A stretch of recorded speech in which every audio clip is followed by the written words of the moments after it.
सो एक बहुत बड़ा अमाउंट जो है एक इन्वेस्टर ने एक बहुत बड़े एआईएफ में डाला है. So we were analysing also, me and Gaurav, and that portfolio was मतलब काफी काफी बड़ा पोर्टफोलियो था, काफी बड़ा.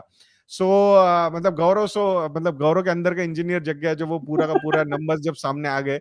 सो इमीडिएटली गौरव ने पूरा का पूरा नंबर्स डाल के एक्सेल में कैलकुलेट करके, एक्सआरआर कैलकुलेट करके पूरा निकाल लिया कि भाई वो ये दिन थे, सारी चीजें थे. And believe me, Gaurav has not deducted the expense ratio also from that, because वहां पे सारे ये थे. तो वो बोला चलो इसको मत छोड़ छोड़ दो, ये कंसिडर नहीं करेंगे कि इसमें से भी. एंड जब हमने एक्सआरआर निकाला, so the product investment started in 2022. ठीक है. सो बड़ा इन्वेस्टर है तो ऑब्वियसली उसमें मतलब बहुत सारे ओपिनियंस आते हैं, भाई मैं ये भी करूंगा, मैं वो भी करूंगा. So many people are coming, wealth management, ये वेल्थ मैनेजमेंट, वो वेल्थ मैनेजमेंट, ये प्राइवेट बैंकिंग, ये ब्रोकरेज का वेल्थ मैनेजमेंट, सारे वेल्थ मैनेजमेंट पीछे होते हैं. तो उसमें ऐसा लगता है कि यार चलो और ज्यादा और ज्यादा और ज्यादा एलोकेशन लगा, और डाइवर्सिफिकेशन और डाइवर्सिफिकेशन. अब वो डाइवर्सिफिकेशन से ज्यादा प्रोडक्ट पुशिंग बहुत ज्यादा होती है.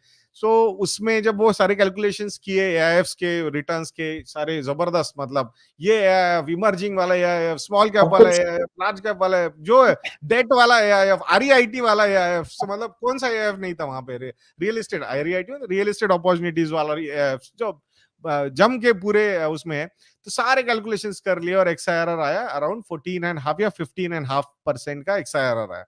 सिमिलर डेज पे जो फंड का पोर्टफोलियो उनके साथ डिस्कस हुआ था, और वो फंड का पोर्टफोलियो जो हमने बनाया था, उसका भी उसी दिन के अगर वही 4-5 फंड्स जो है उसमें डाला होता और वो इन्वेस्टमेंट्स किए होते, तो वहां एक्सआईआरआर दिख रहा है अराउंड 42% का. अब रीजन क्या है एक्सआईआरआर हाई दिखने का इधर हमारे साथ? मेजरली बिकॉज ऑफ कि कोविड के बाद वाला ये रैली पूरा का पूरा मिला है उसमें. So that is the thing. अब दोनों को मिला है, मतलब एआईएफ को भी मिला है और normal simple typical boring the funds are for retail investors, losers को बोलने वाले लोगों के, मतलब वही फंड लिए हमने जो हमें लूजर बोलते हैं ना, कि हम फंड्स में इन्वेस्ट करते हैं एंड वी आर लूजर्स, वही फंड में डाल के that XIRR is around 40-42%. So because regular basis पे डालते हैं, ऐसा नहीं कि 2022 को पूरा है. तो रेगुलर बेसिस पे पैसे, जैसे यहाँ पे भी एसआईपी वैसे इन्वेस्ट होते गए, वहां पे भी रेगुलर बेसिस पे इंटरवल्स में पैसे दिए जा रहे थे. So then look at the difference उसमें. सो अमाउंट ऑफ जो वहां पे इन्वेस्ट किया है और दूसरा विजाविस फंड. सो मतलब ये, एंड वहां बहुत सारे मार्केटिंग टॉक्स हुए, बहुत सारे इंडिया मतलब शाइनिंग इंडिया टाइप से प्रेजेंटेशंस हुए, फिर उसमें इन्वेस्टमेंट्स किए गए. और यहाँ पे बोरिंग था, अरे यार मतलब ये क्या 4-5 फंड्स में, ये क्या, इसमें और कुछ नहीं, क्या हर बार मीटिंग हो रही है और कोई नए फंड नहीं, नहीं सर और कोई नहीं, बस इसी में ठीक है. फिर और 4-5 महीने बाद मीटिंग, और कोई नए फंड नहीं, नहीं सर इसी में करना है. तो ये मतलब उनको लगा यार ये बड़े बोरिंग लोग हैं यार, ये तो कुछ करते ही नहीं है, मतलब इसमें ये तो वही वही वही करवाए जा रहे हैं मेरे. यहाँ पे ये देखो तो बहुत सिंपल है, ये तो मैं ही कर लूंगा. हाँ मतलब ये नहीं नहीं सिंपल है तो इफेक्टिव नहीं है. सो हाँ सिंपल है हाँ मतलब कम ही खराब ही होगा यार, ये इसके रिटर्न्स नहीं हाँ. आएंगे. And when you look at the overall performance, so then you realise कि बस ये मतलब यार मतलब द डिस्कशन वाज कि मतलब ये बहुत ज्यादा अंडर परफॉर्मेंस क्रिएट हो गया क्या. I think I still remember, मैंने ऐसी एक केस स्टडी पहले भी एक बार डिस्कस की थी कि हमारे इन्वेस्टर थे 2022 में, उन्होंने मुझे बोला था, कॉल किया था कि मुझे एग्रेसिव जाना है, स्टॉक का पोर्टफोलियो बनाना है, परिमल बताओ कौन सा लू कौन सा लू. मैंने नहीं सर कोई जरूरत नहीं, एग्रेसिव जाना है तो small and mid cap funds में चले जाओ, लॉन्ग टर्म 10 साल प्लस का है होराइजन. तो नहीं मुझे डायरेक्ट स्टॉक में, तुम स्टॉक्स की बातें करते हो, दूसरों को बताते हो, हमें तो कुछ बताते ही नहीं हो. अरे ऐसे कुछ नहीं होता सर, मतलब प्लीज आप जस्ट फॉलो करो एग्रेसिवनेस को स्मॉल एंड मिड कैप के साथ.